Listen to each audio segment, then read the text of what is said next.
I have to tell you, Obamacare is really, I think, the worst thing that has happened in this nation since slavery.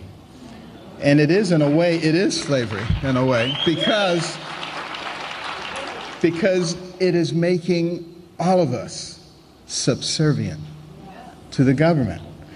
And it was never about health care, it was about control. That was Dr. Ben Carson, the Values Voters Summit. He joins us right here on News One now. Doctor, I want to go to that particular issue there. Sure. Those comments there offended a number of people in terms of saying that the Affordable Care Act is the worst thing since slavery. Okay. When we look at, obviously, the continuum in this country, when we look at Jim Crow, when we look at the things that took place, we look at the lynchings of black soldiers still in their uniforms, I think African Americans and others could come up with a whole lot of stuff that has happened in this country since slavery that would be considered more heinous than the Affordable Care Act. And when we think about even the idea of how heinous slavery was, do you regret making that comparison? And does that diminish the pain and the heartache that black folks and others endured between the period of slavery and today? Well, let me explain exactly what I meant by that. First of all, slavery is by far the worst thing that ever happened in this country. I fully understand that. I've had my roots traced back. I understand some of the incredible things that my ancestors went through. Some of them, a brother and a sister, were separated when they were like 6 and 8 years old. And they swore that they would find each other. It wasn't until they were in their 60s after slavery had ended. Just horrendous things. So I'm not trying to make light of slavery. What I'm trying to get people to understand is what is happening with a government program that takes control of the most important thing you have, which is your health. And, part of it comes from the fact that I do a lot of reading, and not only about American history, but world history, reading about Marxists and neo-Marxists and some of the things that they have advocated, and thinking about America and how to bring America under control. You go and read it for yourself. Don't take my word for it. They said one of the most important, if not the most important thing, is to make the people dependent. And the best way to make the people dependent is to take control of their health care. Well, when you talk about dependent, I mean, clearly it wasn't a question of slaves being dependent. But why even bring that up? Look, I've seen other folks who use slavery in their analogies, and the point I make is, you know what? Leave that alone. Leave that alone, because what happens is when we go there, then all of a sudden it brings other issues. It's just like when people say, oh, Obama is being like Hitler. Really? I mean, again, and so when we try to make those sort of analogies, why not allow the criticism, the critique to stand on its own versus trying to somehow suggest that it's almost like slavery? Because I'm fighting two different wars here. Not only the war of health care, and I have some ideals I hope we can discuss about how, in fact, to give everybody health care. I think is very important. But also the political correctness issue.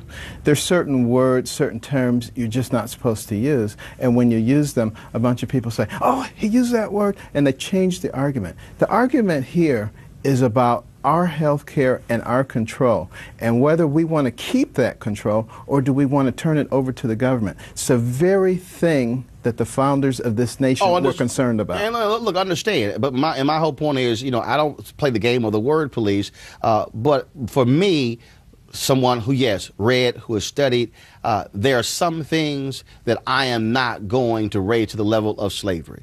And there's no way in the world, even the Affordable Care Act even comes close to that. I never said it did. I said it was the worst thing since slavery. But you also said it was also like slavery, because in terms of people being dependent. In terms of people being dependent, stop and think for a minute about what's happened here. You have a situation where a nation that was founded for, of, and by the people now has a government saying, you must do this. You must do that. But doesn't our government already do that? You must abide by this. But don't we already do that? But don't we have fuel efficiency standards? Don't we have safety standards? Don't we also have we have requirements across the country. When President Ronald Reagan when he was in office, he made it perfectly clear: if you do not raise the minimum drinking age, you will not get federal highway funds. Every state across now it was, you have the choice not to take the federal highway funds, but if you're a state, you know doggone well you need federal highway funds in order to keep your roads straight. And so we've established national standards before. But those things don't even come close. Those things that you mentioned don't even come close to your health care, the most valuable thing you have. And when you put someone else in charge of that, you start a cascade of control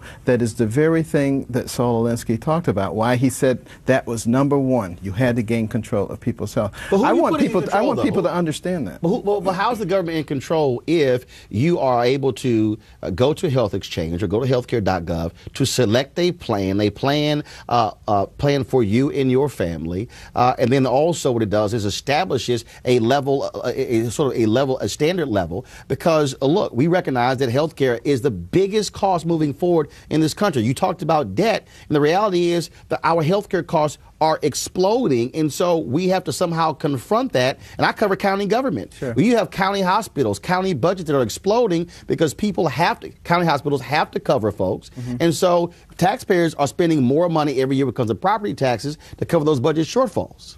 Now you asked the question, how does that put the government in control?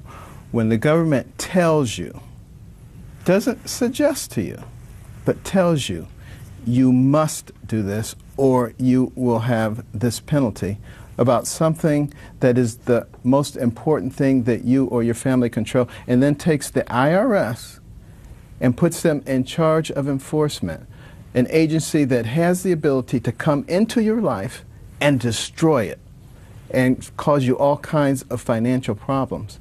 That is control. But also, federal government also tells us you must pay taxes. That's not a choice either. Well, I have some ideas on that too. Okay, all right, right. And I'm sure Wesley Snipes had some idea about that too when he sat in prison for 3 years because he didn't pay his taxes.